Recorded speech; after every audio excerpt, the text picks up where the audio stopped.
Pour nous laisser enseigner, il nous faut entrer dans nos profondeurs, étendre l'oreille de notre cœur. Saint Jean qui a mis son oreille sur le cœur du Christ, le théologien, celui qui nous conduit plus loin dans le regard, celui que l'on compare à un aigle, parce qu'on dit que les aigles fixent le soleil de leur regard. Saint Jean est le théologien par excellence. C'est parce que c'est lui qui nous conduit plus loin que personne d'autre au monde dans la connaissance intime de Dieu, du mystère de Dieu. Saint Jean le théologien, c'est l'ami de Jésus. Il est le disciple que Jésus aimait. Il y a là, dans la personne, dans la vie et l'expérience de Jean, quelque chose d'absolument unique.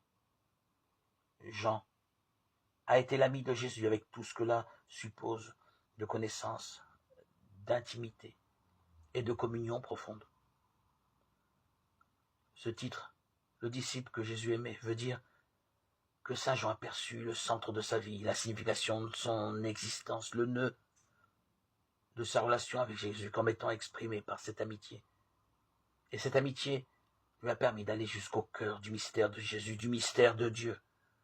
L'oiseau mystique, celui dont le vol est rapide, celui qui voit Dieu. Je veux parler de Jean.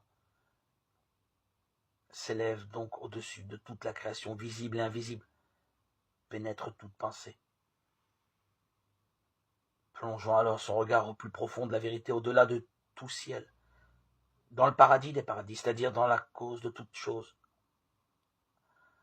a entendu une parole unique, le Verbe par qui tout a été fait. Ce Verbe, le Christ, le seul qui enseigne, le seul qui construit notre maison intérieure et garde notre connaissance, le seul qui nous comble de son intimité pendant le sommeil de notre ignorance.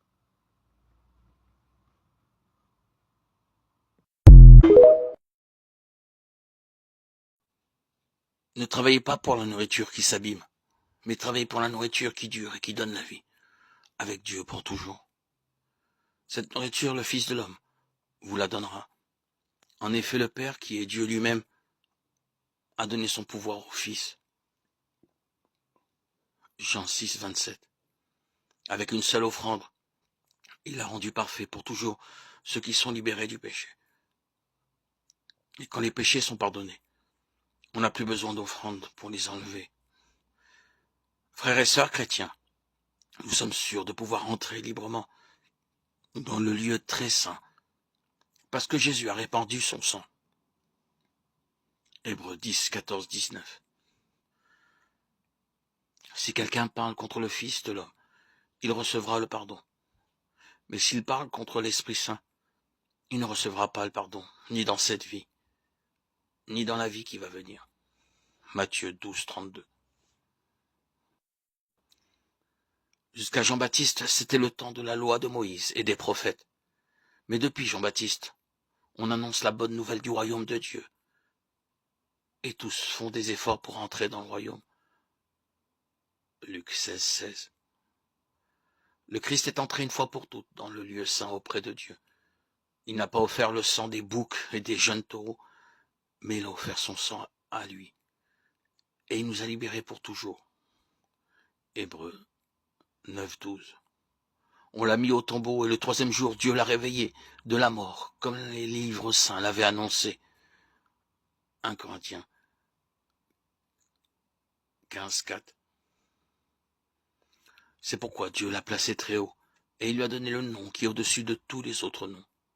Et tous reconnaîtront ceci. Jésus-Christ est le Seigneur pour la gloire de Dieu le Père. Philippiens 2, 9, 11.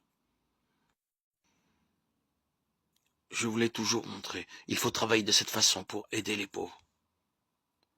Et il faut se rappeler ce que le Seigneur Jésus lui-même a dit. Il y a plus de bonheur à donner qu'à recevoir. Acte 20, 35. Ceux qui croient en moi, des fleuves d'eau couleront de son cœur. Et cette eau donne la vie. On lit cela dans les livres saints. Jean 7, 38. Frères et sœurs chrétiens, l'Esprit Saint vous conduit. Alors, Si vous voyez quelqu'un en train de commettre une faute, ramenez-le sur le bon chemin avec douceur. Attention à vous. Je le dis à chacun de vous. Tu peux être tenté de faire le mal, toi aussi. Galates 6:1. Dieu, notre Père, nous a aimés et nous a donné gratuitement un encouragement qui dure toujours et une espérance solide. Nous lui demandons ainsi qu'à notre Seigneur Jésus-Christ lui-même de remplir vos cœurs de courage, qu'il vous donne la force de faire toujours le bien, en acte et en parole. 2 Thessaloniciens 2, 16, 17. Je vous l'ai toujours montré, il faut travailler de cette façon pour aider les pauvres. Et il faut se rappeler ce que le Seigneur Jésus lui-même a dit. Il y a plus de bonheur à donner qu'à recevoir. Acte 20, 35. Ceux qui croient en moi, des fleuves d'eau couleront de son cœur, et cette eau donne la vie. On lit cela dans les livres saints. Jean 7, 38. Frères et sœurs chrétiens, l'Esprit Saint vous conduit. Alors, si vous voyez quelqu'un en train de commettre une faute, ramenez-le sur le bon chemin avec douceur. Attention à vous. Je le dis à chacun de vous. Tu peux être tenté de faire le mal, toi aussi. Galates 6:1. Dieu, notre Père, nous a aimés et nous a donné gratuitement un encouragement qui dure toujours et une espérance solide. Nous lui demandons ainsi qu'à notre Seigneur Jésus-Christ lui-même de remplir vos cœurs de courage, qu'il vous donne la force de faire toujours le bien, en acte et en parole. 2 Thessaloniciens 2, 16, 17. J'obéis au commandement de mon Père et je reste dans son amour.